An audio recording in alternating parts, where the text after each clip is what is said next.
जम्मू कश्मीर में पहले चरण की वोटिंग के लिए 18 सितंबर को 24 सीटों पर मतदान होगा और इससे ठीक पहले 18 सितंबर की वोटिंग से ठीक पहले 16 सितंबर को 2 दिन पहले एक सर्वे जारी हुआ है और इस सर्वे के अंदर बीजेपी की हालत बहुत खराब है।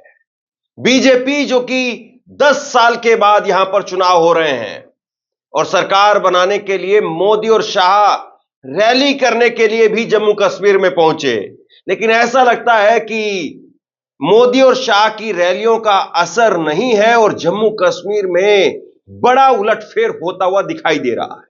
जम्मू कश्मीर की इन 24 सीटों पर जिन पर 18 सितंबर को वोटिंग होगी, बीजेपी अपने 24 उम्मीदवार भी नहीं उतार पाई और बीजेपी ने इन 24 सीटों में से सिर्फ 16 सीटों पर ही उम्मीदवार उतारे हैं।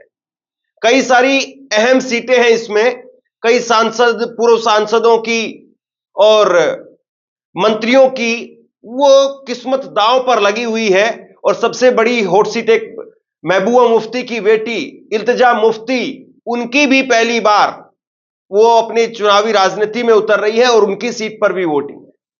लेकिन एक सर्वे निकल करके सामने आया है। सर्वे क्या कहता है, किसको क्या सीट मिल रही है? लोकपोल का ये सर्वे है। 2 सर्वे आपको दिखाने वाला हूं।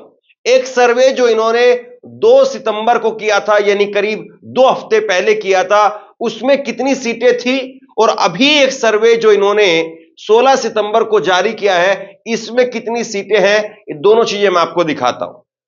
ये देखिए सर्वे आपके सामने है जो कि इन्होंने जारी किया था 16 सितंबर को, और 2 सितंबर को, माफ कीजिए, 2 सितंबर को जो सर्वे इनकी तरफ से जारी हुआ था, इस सर्वे के अंदर जो है वो इन्होंने दिखाया था कि इंडिया गठबंधन को 51 से 56 सीटें मिलती हुई दिखाई दे रही है और बीजेपी को 23 से 26 सीटें, पीडीपी को 4 से 8 सीटें, अन्य को 3 से 7 सीटें। सैंपल साइज इन्होंने 22,500 का इन्होंने सैंपल साइज बताया। अगर वोट शेयर की बात करें तो यहां पर इन्होंने वोट शेयर दिखाया था इंडिया गठबंधन का, जिसमें 51 से 56 सीटें आती हुई दिख रही थी, उनका वोट शेयर 40 से 42%। बीजेपी दूसरे नंबर पर, जिसका वो सीटें आती हुई दिखाई दे रही है 23 से 26 और 28 से 30% का इनका वोट शेयर है। पीडीपी जिनकी 4 से 8 सीटें आती हुई दिखाई दे रही है और 18 से 20% का वोट शेयर है। अन्य जिसमें 3 से 7 है, 10 से 13% का इनका वोट शेयर है। ये इन्होंने सर्वे जारी किया था 2 सितंबर को, यानी 2 हफ्ते पहले, और इसके बाद में अब इन्होंने एक सर्वे जारी किया है 2 दिन पहले, 16 सितंबर को कल एक सर्वे जारी किया है। ये सर्वे भी आप देखिए, ये इन्होंने जम्मू कश्मीर का एक प्री पोल सर्वे जो है वो जारी किया है, जिसमें इन्होंने जो सीटें दी हैं वो आप देखिए। इंडिया गठबंधन को 47 से 51, बीजेपी को 22 से 25, पीडीपी को 5 से 9 और अन्य को 7 से 11, ये इन्होंने सीटें दी हैं। और अगर सर्वे के परसेंटेज के हिसाब से अगर बात करें तो परसेंटेज में इंडिया गठबंधन को 47 से 51 सीटें मिल रही हैं, 39 से 41% जो वोट शेयर मिल रहा है। बीजेपी 22 से 25 तक है और 26 से 29% का वोट शेयर मिल रहा है। पीडीपी 5 से 9 सीटें मिलती हुई दिखाई दे रही हैं और 16 से 18% का वोट शेयर मिलता हुआ दिखाई दे रहा है। अन्य 7 से 11 है और 11 से 14% का इनका वोट शेयर मिलता हुआ दिखाई दे रहा है। तो यानी जो 2 हफ्ते पहले सर्वे किया गया था, उस सर्वे से कुछ सीटें कम हुई है, लेकिन अभी भी 90 में से जो 45 सीटें बहुमत की चाहिए, उसका आंकड़ा आसानी से इंडिया गठबंधन यहां पर छूता हुआ दिखाई दे रहा है। और सीधी सी बात यह है कि बीजेपी के लिए यहां पर सरकार बनाने की स्थिति दूर दूर तक नहीं है, क्योंकि बीजेपी अकेले तो वहां पर सरकार बनाने की हालत में है ही नहीं। दूसरी बात यह है कि किसी के साथ गठबंधन करके बीजेपी हो सकता है सरकार बना ले, तो उस कंडीशन में भी बीजेपी दिखाई नहीं दे रही है। तो बीजेपी के लिए अब जम्मू कश्मीर के रास्ते ऐसा लग रहा है कि बंद हो गए हैं। जम्मू कश्मीर के अंदर प्रचार करने के लिए पहुंचे कन्हैया कुमार, उन्होंने कहा कि बीजेपी अगर चोरी करती है और मुखबरी करवा करके उसकी चोरी करवाई जाती है, तो फिर जो है वो बड़ा जो है वो गुनहगार कौन है? कन्हैया कुमार क्या कह रहे हैं, सुनिए। दूध का बदला क्या है? तो इन्होंने हमको राजनाथ सिंह जी की जुगलबंदी सुनाई, तो मैंने भी इनको एक कहानी सुनाया और आपको भी वो कहानी सुना रहा। चोर ने चोरी की, ये उसकी फितरत है। चोर ने चोरी की, ये उसकी फितरत है। चोर तो चोर ही है, बीजेपी तो बीजेपी ही है ना। मसला ये है कि ज्यादा खतरनाक कौन है, वो चोर जिसने चोरी करी या वो मुखबिर जो चोर को उस गांव का रास्ता दिखलाया, तुम लोगों का घर बदलाया। बताइए जिम्मेवार कौन है? चोर की मुखबिर, चोर की मुखबिर।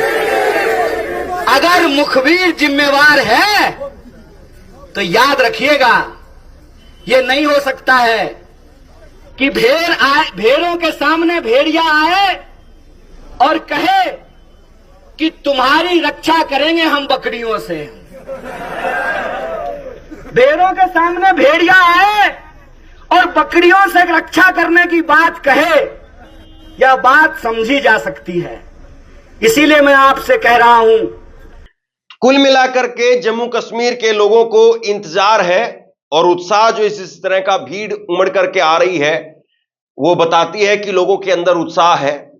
और जम्मू कश्मीर के लोग 10 साल के बाद, पिछला जो विधानसभा चुनाव हुआ था 2014 में हुआ था, 10 साल के बाद पहली बार वोट डालेंगे। 18 सितंबर को जिन 24 सीटों पर वोटिंग होनी है, जरा एक नजर उन पर भी डालिए। 24 सीटें हैं और इन 24 सीटों में पंपोर है, त्राल, पुलवामा, राजपोरा, कुलगाम, देवसर, अनंतनाग, पहलगाम, किश्तवाड़ा, रामबन, डोडा, ये कुछ खास सीटें हैं और इन सीटों पर वोटिंग होनी है। 8 अक्टूबर को नतीजे आएंगे। 18 सितंबर को 24 सीटों पर मतदान है और इसके बाद में 25 सितंबर को दूसरे चरण का मतदान होगा जो कि 26 सीटों के लिए होगा और तीसरे चरण का मतदान 40 सीटों के लिए होगा जो कि 1 अक्टूबर को होगा और उसके बाद में नतीजे 8 अक्टूबर को आएंगे। यानी साफ है कि जम्मू कश्मीर के लोग 8 अक्टूबर को बताएंगे कि उन्होंने इस बार किसकी सरकार चुनी है। कांग्रेस के नेता पवन खेड़ा वो भी जम्मू कश्मीर में पहुंचे और उन्होंने कांग्रेस का मैनिफेस्टो जारी किया। कांग्रेस की तरफ से जो है वो कहा गया कि पिछले 10 साल से कश्मीर के जो हालात हैं उससे कश्मीर का दिल जख्मों से भर गया है, लेकिन अब उन जख्मों पर मरहम लगाने का वक्त आ गया है। जम्मू कश्मीर में एक लंबी रात खत्म होने वाली है और सुबह होने को है। यहां पिछले 10 साल से दिल्ली की एक ऐसी हुकूमत चल रही है जिसमें लोगों की आवाज नहीं सुनी जा रही। यही ध्यान में रखते हुए 22 जिलों में हमारी टीम गई, लोगों से बात की और उसी के तहत हमारा मैनिफेस्टो तैयार किया गया है। पिछले 10 साल से जो हालात कश्मीर के हुए हैं, कश्मीर का दिल जख्मों से भरा हुआ, उन जख्मों पर मलहम लगाने का वक्त आ गया है। एक बहुत लंबी रात खत्म होने वाली है, एक नई सुबह शुरू होने वाली है। हमारा ये जो मैनिफेस्टो है, जो अभी कारा साहब जिसके बारे में बता रहे थे, हाथ बदलेगा हालात, हाथ बदलेगा जम्मू कश्मीर के हालात। आज जो 10 साल से हमने देखा कि एक ऐसी हुकूमत पहले सीधे पिछले दरवाजे से और उसके बाद अब डायरेक्टली दिल्ली की हुकूमत जो यहां चल रही है, लोगों के पास कोई दरवाजा नहीं है कि वो जहां जा सकें, अंदर जाके अपनी बात रख सकें, अपनी शिकायत दर्ज करा सकें। अफसरों के यहां जाने की हिम्मत सबकी नहीं होती। नेताओं के यहां 24 घंटे दरवाजे खुले रहते। कम से कम हमारे नेताओं के तो मैं बता सकता हूं, बीजेपी का तो नहीं होता, कांग्रेस के दरवाजे, हमारे दरवाजे हमेशा खुले रहते। 10 साल में कश्मीर को उम्मीदों और ख्वाबों की कब्रगाह बना दिया, उससे ज्यादा कुछ नहीं मिला कश्मीर को।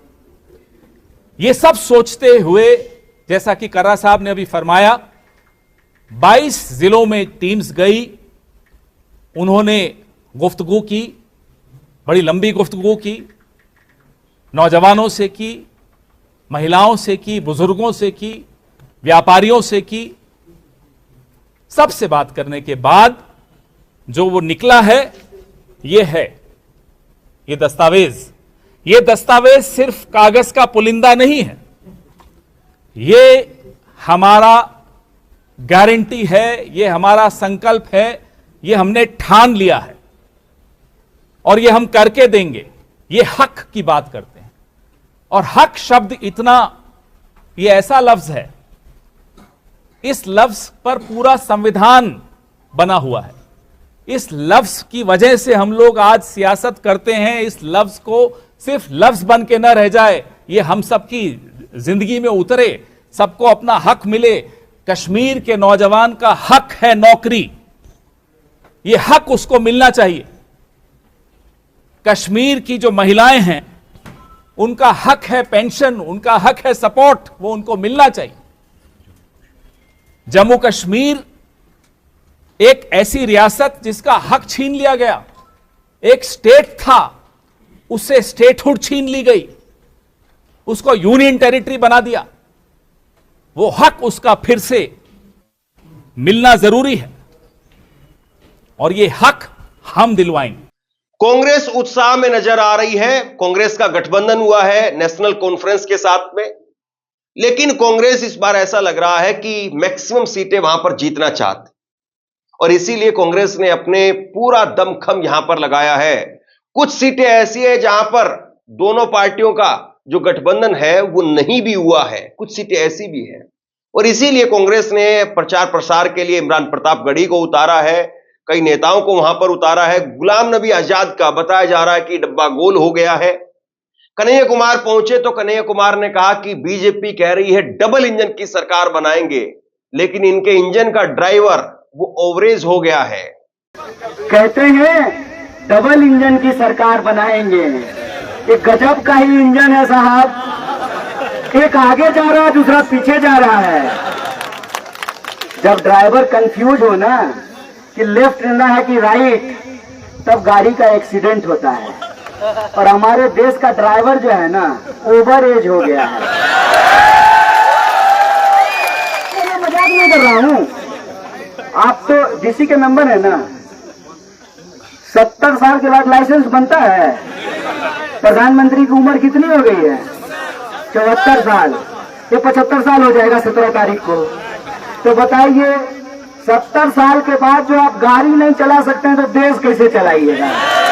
बहरहाल 18 सितंबर को पहले चरण का मतदान होना है, और 18 सितंबर के इस मतदान के बाद क्या कुछ कहानी निकल करके सामने आती है, किस तरह से मतदान होता है, यह अपने आप में एक बड़ा चैलेंज है, क्योंकि कई ऐसी सीटें हैं जो बेहद संवेदनशील है, और ऐसे में सुरक्षा बलों के लिए भी एक बड़ी चुनौती रहेगी।